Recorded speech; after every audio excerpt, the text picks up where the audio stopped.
Welcome back, everyone. Today, we have a very, very special book to talk about. This is one of my favorite books of all time, definitely in my top 10. It's the most violent book I've ever read, which is saying something because I really, really like violent literature. It was called by Harold Bloom, the greatest American novel of the 20th century. It's one of the greatest books ever written. And it's my favorite book of all time by Cormac McCarthy. It's Blood Meridian. I cannot wait to talk about this book with you guys today. I love it so much. It was originally published in 1985. It runs approximately 337 pages long. It doesn't take too long to work through, and I promise you, once you pick it up, especially if you're a man, because like I said, it's a very violent book, I guarantee you will not want to put it down until you're done, and you will read it probably many times throughout your life because it's there's no other book on this level, truly. It's a special book. So this isn't a full analysis video today, of course. We're just doing a why you should read video. But at some point in the future, I will do a full book analysis video for Blood Meridian, especially for this book because it doesn't have a film adaptation. I can't make a film analysis video for Blood Meridian because it's been said by many people that this is an unadaptable novel because of how damn violent it is, because of how dark it gets. It's been tried many times to be made into a film. I think they're still trying to this day to do it. I don't know if they'll ever pull it off, and even if they did pull it off, I'm sure they'll have to cut a lot of things out. So this book is not for the faint of heart, that is for sure. As always, I will give you guys a summary of the book, spoiler-free, of course, just to get you guys interested in it. I will give you guys some additional literature that I would branch off to after reading Blood Meridian. I'll give you guys a couple films that I would watch with Blood Meridian that I think are similar in tone and theme. I will share with you guys my favorite quotes from this book, one of which in particular I think about all the time, just about every single day. And yeah, before we get into all of that, though, I want to give you guys a couple words on the author himself. Cormac McCarthy was the American Melville of the 20th century, an austere, private, and uncompromising visionary. Raised in Knoxville, Tennessee, McCarthy rejected fame, literary circles, and publicity. He wrote in isolation, often in poverty, supported by grants from the MacArthur Foundation and the American Academy of Arts and Letters. His early novels, like Outer Dark and Child of God, revealed a brutal, biblical mind, unafraid of exposing the deepest rot beneath American life. But it was Blood Meridian that announced him as a singular force, a philosopher-poet in the guise of a Western writer, channeling Nietzsche, the Old Testament, into a savage American myth. Through the latter, he found broader recognition with the Border Trilogy, No Country for Old Men, and The Road. Blood Meridian remains the most revered by scholars, a literary leviathan of violence, fate, and metaphysical terror. McCarthy didn't just write novels, he wrote revelations. So yeah, hopefully that gives you guys a little bit more background on the man himself, Cormac McCarthy. He's one of the most interesting, enigmatic, fascinating characters in all of literature for me, and the way he writes is just everything that I want in a novel. It's dark, it's gritty, it's violent, and it also has a profound philosophical depth unmatched by most writers. Like truly, Cormac McCarthy, with very little words, goes way deeper than the vast majority of modern writers. He is he's on a different level, truly. And I can't wait to provide you guys with a full biographical documentary on the man. At some point in the future, I will take an hour, maybe 2 hours, and we'll walk through his entire life. We'll walk through some of the things that happened to him. We'll walk through the novels that he wrote and the impact those had on American culture and culture at large, because the whole world, this man's name is known around the entire planet, and for good reason. But now I want to give you guys just a brief summary of what this book is actually about. Again, spoiler-free. Blood Meridian follows an unnamed teenage runaway, simply called the Kid, as he drifts through the scorched deserts and hellish frontiers of the U.S.-Mexican border in the 1840s. Falling in with a mercenary scalp-hunting gang led by the historically based Captain Glanton, the Kid witnesses and partakes in unimaginable acts of violence and lawless depravity. Towering over this chaos is Judge Holden, A bald, gigantic, erudite figure who speaks with the authority of a prophet and kills with the coldness of a god. Written in dense Old Testament inflected prose, the novel reads like a fever dream of annihilation, yet is astonishingly beautiful in its language and cosmic in its scope. It is not a story of good and evil, but of existence versus void, of man's urge to conquer, destroy, and mythologize himself through blood. Blood Meridian is not for the faint of heart, but it is for those who wish to stand face to face with the terrifying grandeur of human nature. So yeah, hopefully that gives you guys a better sense of what this novel is actually about. It's chaotic. It goes all over the place, and it is violent beyond belief. I can't even begin to describe to you the acts that take place in this book. And they are they're explained in great detail, and not so much great as in exhaustive, and he uses all these big words, but plain and blunt and cold and cutting. There's a way that Cormac McCarthy writes, and you'll really understand it when you first engage with Blood Meridian, that nobody else quite has the blunt sharpness that Cormac has. I know that that's kind of a contradictory term there, saying blunt sharpness, but that's truly how I would describe how he writes. He writes with a coldness, with using the least amount of words possible to convey the most amount of impact, using very, very few words to convey a tremendous amount of violence. And I don't think any other writer even comes close to him in that ability. It's truly something special. And this novel isn't just violent. It's not just violence for the sake of violence, because I've read novels that are maybe more violent and more gruesome than Blood Meridian, but they don't have the same impact. They don't cut as deeply, because Cormac is blending this violence with a philosophical depth that cuts to your soul. So it gets much, much deeper than something, like I said, that's maybe more gruesome on its surface, maybe describing more blood and violent acts and horrible, distorted things. What Cormac is doing is so much deeper, and that's why I think this is truly the most violent book I've ever read. It's so much deeper what he accomplished here. And to speak on this philosophical depth for a second, I don't think there's another book I've ever read in my life that explores the themes of violence and evil quite as well as this. Putting the Bible and religious works aside, I really don't think I've ever engaged with a book that truly asks the deep questions about evil, humanity, morality, all of these things. This book goes so deep into those questions, and it brings out a lot of very, very interesting answers. So if you're interested in that stuff, if you're interested in good and evil and humanity, morality, the sins of man, you're going to want to read this book. So now I'm just going to throw up on screen the collected works of Cormac McCarthy. If you guys want to dive deeper into his works, I highly recommend reading every single one of his novels.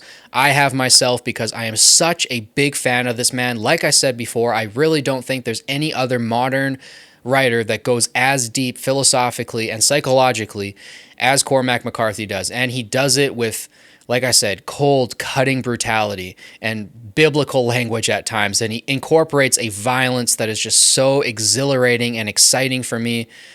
I love him so much. So I highly recommend reading all of his works. I haven't read his plays, I haven't read his screenplay, and I haven't read his short stories yet, but I will get around to that eventually because, like I said, every single thing this man penned in his life I've found interesting and incredibly entertaining. So highly recommend checking out the rest of his works. So before we get into my favorite quotes from the book, I want to leave you guys with one film today. I don't have a documentary, and I don't have a ton of films. I just have one. And it's not a direct adaptation because, like I said, this hasn't been adapted into a movie yet, and I don't think it ever will be. But there is one film that I think has a very similar scope. It's just as large, it's just as imaginary, it's almost as violent. It does have a lot of violence in it, and it goes deep into a lot of similar themes of violence and rage and what it means to be human, what it means to be moral. It's one of my favorite films of all time, and I truly believe it's one of the greatest films ever created. It was directed by Paul Thomas Anderson in 2007. starring Daniel Day-Lewis in one of, if not his greatest acting performances of all time. It's, of course, There Will Be Blood. And I highly, highly recommend watching There Will Be Blood. If you've already read Blood Meridian, that's probably going to be one of your favorite films because they're almost identical in how they match together thematically. They touch on a lot of similar things, and I think There Will Be Blood is a movie that I will be doing a film analysis video on at some point in the future here, hopefully shortly, because it's such a deep and profound film. And like I said, it's worth a watch alone for Daniel Day-Lewis's acting performance in that film because it's magnificent. So now I will get into my favorite quotes from Blood Meridian. The first of which is, "You can find meanness in the least of creatures, but when God made man, the devil was at his elbow." Now, it's stuff like this, man, that just... This is why this is my favorite book one of my favorite books of all time. It's hard to have a singular favorite, but this is why this book is like in my top 10. Is just quotes like that are so biblical. They're so deep and profound, and they get at something, that quote gets at something. I think that that's true. I think that there is violence and meanness and cruelty in other animals. I've seen it. I've seen other animals torture other animals. I've seen evil in other animals. But the evil I've seen in man doesn't even compare, man. Doesn't even remotely compare. I've never seen animals kill people in the millions in just a couple years. I've never seen animals torture people for years, for decades. There's just levels of evil that come out of humanity that just can't be matched by the rest of nature. And I love that Cormac McCarthy put that in such beautiful prose. He put his finger on that because that's true. We all know that that's true. We can say man has dominion over the animals and man can be truly good and animals can't be truly good. And we can do works of God that animals can't do. Well, the opposite's true. Vice versa is true as well, right? We can do horrible acts of evil that animals can't even conceive of. And sometimes we do those horrible acts of evil to animals. So yeah, that's an incredibly powerful quote. My next favorite quote is, "War is the ultimate game because war is at last a forcing of the unity of existence. War is God." Now, that quote is... It's almost too deep to unpack here. I might unpack that in more detail when I do my What is War series. I'm working on a series right now where I'm going to be discussing the psychological and historical significance of war. What exactly is war? Why does it exist? Will it exist forever? We'll answer all those questions in that video, and I will be drawing from Blood Meridian a lot, and I will be using quotes, especially that quote in particular, to kind of get at what exactly is war. I'll get at it a little bit here in this video, so it's not, so I don't want to leave you guys hanging too much.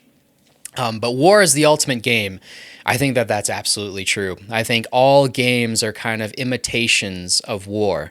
If you think about it, take American football, for example. You have two sides pressing for territory, right? You're firing rockets, right? Firing rockets to try to land behind enemy territory. You're planting guys behind enemy territory to try to score points. It's literally simulated war. And you can think about every single team sport on some level is just simulated war. That's why these games exist, so we don't fight with each other all the time and we're not trying to constantly kill each other. We simulate combat and we take out the violent parts of it and we put in other things, and some games are more violent than others. I grew up playing hockey, so you can fight in that sport, but I also grew up playing soccer, and that's a pretty tame sport. You can't really kick somebody in the head or punch somebody in the face when you're playing soccer. But all of these sports, they're all simulated warfare. War is just the ultimate version of that. It's the highest stakes.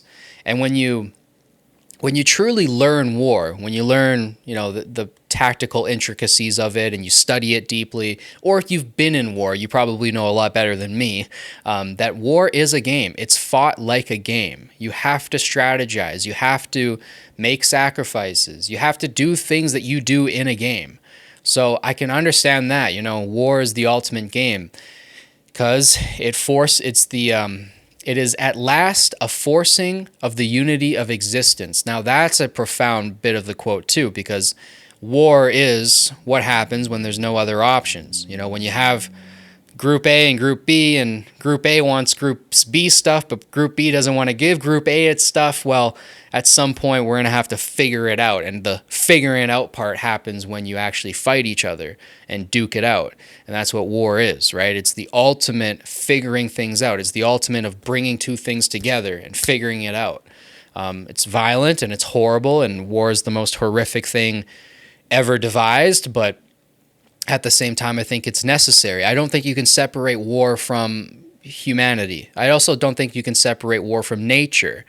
I also don't think you can separate war from physics, because I think war is intricately tied to entropy. I think those two things are more similar than people realize. So I could talk about war all day, which is why I'm going to be making a What is War series. So stay tuned for that, those of you who are interested in this kind of stuff. My next favorite quote is, "Whatever in creation exists without my knowledge exists without my consent." So that is like an incredibly powerful quote. That is a biblical quote for sure. The only person you can ever imagine saying that quote is God. Like truly, that's why that quote was written, because the only person you can imagine saying that is God. Now, is it spoken by God in the story? No. It's spoken by Judge Holden. It's spoken by our antagonist, by our villain. And that just goes to show you why a lot of people, a lot of those who have read this book, see Judge Holden as the most evil villain in all of literature, in all of fiction for that point. I mean, sure, you can, say, well, Darth Vader and Darth Sidious, they killed more people, or Sauron is more like explicitly raw evil. But when you look at the acts, when you look at the words that come out of the mouths of all villains in fiction, it's hard to beat Judge Holden, especially with a quote like that. "Whatever in creation exists without my knowledge, exists without my consent," is the most authoritarian claim you can possibly make. That's why it's a quote that only God can actually make. But Judge Holden makes it because he thinks he is God on some level. So I'm going to leave you guys with one more quote. Usually I only do 3, but today I'm doing 4 because I love this book so damn much. And this last quote is my absolute favorite. It's the one that I think about the most. I think about this quote almost every single day, and I'm going to unpack it in great detail for you guys when I do my What is War series, but I'll unpack it for you guys a little bit right now. My favorite quote from the book is this: "It makes no difference what men think of war. War endures.